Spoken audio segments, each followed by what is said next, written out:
Good afternoon, Zimbabwe. The land where statistics go to heaven and the truth gets detained without bail. President Emmerson Mnangagwa has told the world that Zimbabwe has halved poverty since 1995, a mathematical miracle so grand that even calculators are protesting.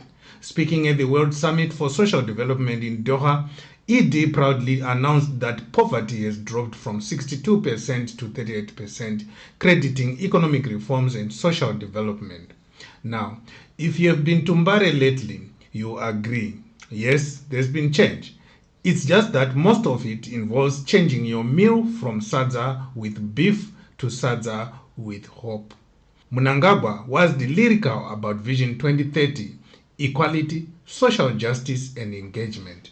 Back home, engagement looks more like poverty proposing marriage to every family in Glenview. Economists have called the president's statement creative fiction, pointing to a 2025 Bogan Project report that says over 60% of Zimbabweans still live on less than $3.65 a day. Maybe the president meant poverty dropped in his cabinet, where everyone seems to be middle income the moment they get sworn in. Zimstat figures are missing. The World Bank hasn't confirmed anything, and independent analysis places poverty between 47 and 60%. That's not a reduction, that's just massaging the corpse. Drought, inflation, and collapsing formal job market have left millions in survival mode. In 2024 alone, the El Nino drought left nearly 7 million people facing food shortages. Yet in Doha, the president told the world Zimbabwe was on the verge of an upper middle income paradise. At this point, even fairy tales are filing for copyright protection. But analysts in Zimbabwe are saying the president ought to tell the truth, not to massage it for international credibility. And while Mnangagwa is busy exporting statistics to Qatar, back home the health sector is on life support, literally. A Transparency International report says the Ministry of Health keeps underspending its budget. Imagine being sick in a hospital that can't even use the money it already has. In 2020, they left 20% unspent, 22% in 2021, and 21% in 2024. A financial diet so strict it starves the entire nation. Auditor General reports show missing millions, irregular purchases, and unapproved procurements that make the ministry look more like a flea market than a public institution. Public health economist Tendai Chipango called it a mirror of the entire government, meaning corruption has metastatized like a cancer. This is despite that the government still can't meet the Abuja Declaration 15% health budget target, allocating only 10% in 2025.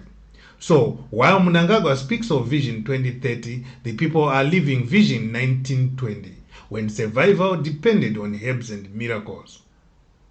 About 90% of Zimbabweans lack health insurance. Hospitals are short of drugs and nurses are short of patients. Meanwhile, Job Sikhala's arrest in South Africa continues to unfold like a political thriller written by a paranoid scriptwriter. The National Working Group says ZANU-PF planted explosives in his car to frame him as a terrorist. The spokesperson, Isaiah Ndawana, said the whole thing reeks of foul play, and he might be right. After all, Mnangagwa's intelligence network can track down a tweeter faster than it can track stolen gold. Ndawana insists this was a cross-border operation meant to link Sikhala to the SAPE's trust fire back in Harare. The same arson attack conveniently timed to justify new security crackdowns. ZANU-PF of course denies it. Farai Marapira dismissed the claim, saying the opposition always commits crimes, then cries politics. But in ZANU-PF Zimbabwe, even breathing the wrong air can be called subversion. Remember, these are the same people who see every WhatsApp group as a coup plot. Speaking of coup paranoia, 10 ex-combatants have been dragged to court accused of planning a 1 million march against Mnangagwa. Yes, the veterans of liberation are now the enemies of liberation. The irony writes itself. Led by 65-year-old Rose Chirenge, the group allegedly conspired with Blessed Runesu Geza, the same Geza who called out Rigananda's government thieves online to protest Mnangagwa's betrayal of the revolution. Their crime, gathering near Africa Unity Square, which apparently is no longer a place for unity. They are now remanded in custody until November 2025 and have been told to apply for bail at the High Court. These are senior citizens who once fought for freedom, now treated like terrorists for daring to say enough. The same regime that celebrates war credentials at rallies is now jailing the very people who earned them. Zimbabwe's revolution has officially turned into a franchise controlled by those who were too young to fight but old enough to loot. And just when you think the ruling party can't get more insecure, Temba Mliswa appears with unsolicited advice for ED, saying Mnangagwa must clean house. Mliswa says internal divisions within ZANU-PF could destroy the party from within, especially now that the opposition is leaderless after Chamisa's exit. He praised ED for running a country with no opposition, which is true unless you count hunger, inflation and electricity bills as opposition parties. Mulisa's statement is both a warning and a compliment. Say you are winning by default, don't ruin it by fighting yourself. Halfway through this circus, it's worth asking, do you believe change is coming? Comment yes or no below and tell us why. Now, on to ZANU-PF's latest obsession, the 2030 Amendment Project.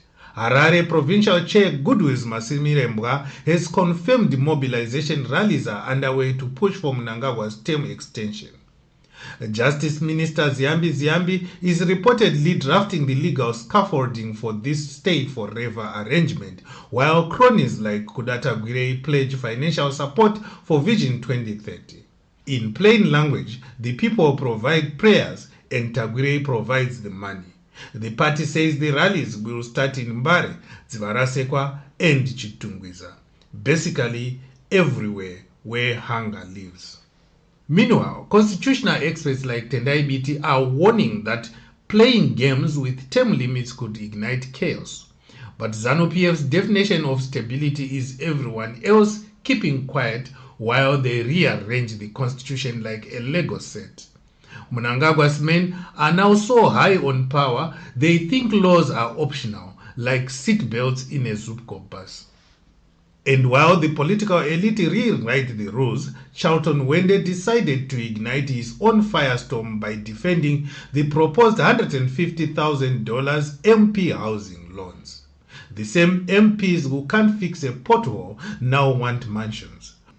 Wende said critics are being hypocritical because MPs have always had pegs. He bragged about having a kid in Australia, which must be nice since most Zimbabweans can't even afford to send their children to school in Murewa and Mzarabani. Fadzai Mahere clapped back, reminding everyone that public service is not a get-rich-quick scheme. David Cotter joined the debate, saying he never received such benefits during his time in Parliament. Wende, unbothered, doubled down, saying MPs deserve collective rewards. Collective reward for what though? Collectively failing to represent the people. It's like firefighters asking for a bonus after burning down the station. Elsewhere, the E-Creator Ponzi trial has hit a snag after one suspect suffered a stroke. Perhaps from guilt or arithmetic trauma. The accused, Billy Thomas Sidu, is said to have collapsed under pressure, halting proceedings. He and Zhao Jiatong stand accused of scamming thousands of Zimbabweans with fake online investment promises. They took the money, fled the building, and left brand ambassadors like Madam Boss holding the bag. If the court ever convicts them, they should rename the case E-Creator 2.0, the system upgrade that never came. On the international scene, Guinea coup leader Mamadi Doumbouya has officially declared himself a presidential candidate, despite promising not to. It's the classic African leader move. Promise democracy, then extend your invitation to rule again. With Alpha Conde and Selo Diallo conveniently disqualified by age and residence rules, Doumbouya now faces only minor challenges. The election, scheduled for December 28, is meant to return the country to civilian rule. In other words, he will just take off the military uniform, wear a suit, and continue from the same office.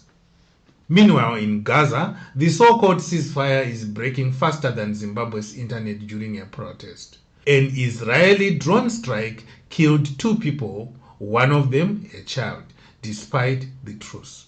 Hamas says over 270 civilians have been killed since the agreement, while Israel insists every target was a threat. Aid deliveries are still restricted. UNRWA has been banned outright. People in Gaza now survive on promises, prayers, and half-empty aid trucks. Even hospitals are struggling to reopen. WHO just helped one facility switch the lights back on after months in darkness. The truce looks more like a pause button pressed halfway through a horror movie. And finally, in sports, Manchester United is once again trying to convince its fans that it's not that bad. Striker Benjamin Sesko limped off with a knee injury against Tottenham, sparking fears of another medical marathon season. Coach Ruben Amorim insists it's not serious, but United supporters have heard that line before, right before a 6-month recovery announcement. Lisandro Martinez, fresh from knee injury, has joined Argentina's training camp just to stretch, because at Old Trafford, even stretching requires supervision. Amorim says he will take it easy with him, which probably means another season of watching from the bench. And that Zimbabwe is your afternoon rep, where the president truth is stranger than fiction. Poverty statistics sound like bedtime stories. The health sector is dying of neglect. The veterans are back in court for demanding justice, and politicians are giving themselves housing loans while the public builds houses out of slogans.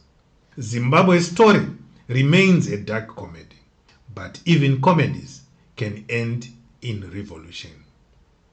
This is Zimwaves TV, where satire meets the state of the nation. Comment yes or no if you believe change is coming. And don't forget to like, share, and subscribe, because the truth, even when it's sarcastic, must trend louder than their propaganda.